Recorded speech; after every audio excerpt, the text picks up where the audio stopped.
open up by, almost a year into your first year as governor. Kind of how's that been for you? It's been incredible. I'm just so honored, so grateful to the people of North Carolina for giving me this opportunity to serve as their governor.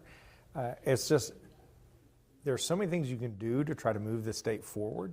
And I firmly believe that where you come from in your life shouldn't limit how far you can go. That wherever you live, you should be able to achieve your success, your dream, whether it's a small business or a good job.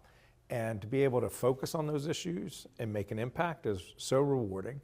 We had the best job year in North Carolina history. We announced 34,000 jobs, $23 billion in capital investment. A lot of those were in Eastern North Carolina, about 1,400 of those jobs in Eastern North Carolina. And these are good paying jobs that will support a family and give a career path. So just to be able to do things like that, it's so rewarding. Yeah.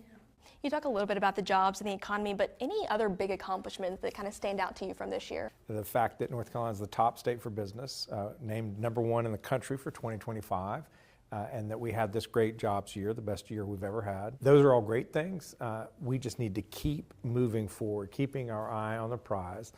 Don't let up, stay on our toes.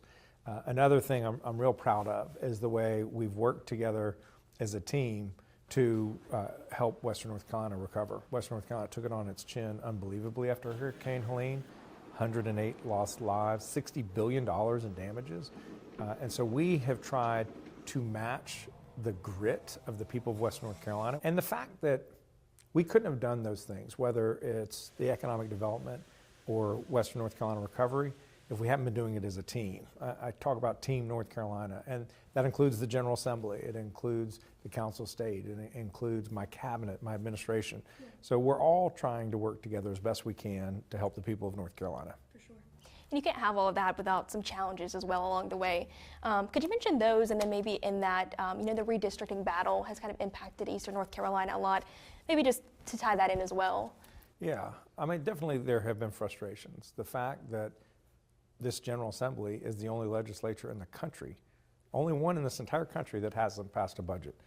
That has real consequences on people's daily lives. We're not paying our teachers enough. We're not paying our law enforcement enough.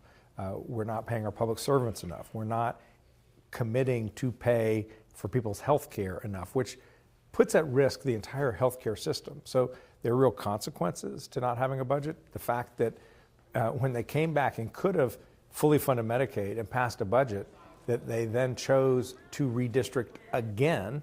Understand they redistricted last session and took our 7-7 congressional delegation, which that makes sense in a 50-50 state, 7-7.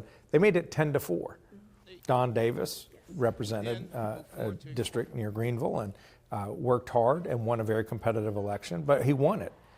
They're trying to take away the right of the people of that district to elect the representative they want by drawing it in such ways it makes it really hard for him to win. I think he can still win, don't get me wrong, but to try to rig the game to determine for the people of Greenville who their representative should be, that's offensive. And it's wrong, particularly when they're not doing their basic job of passing a budget.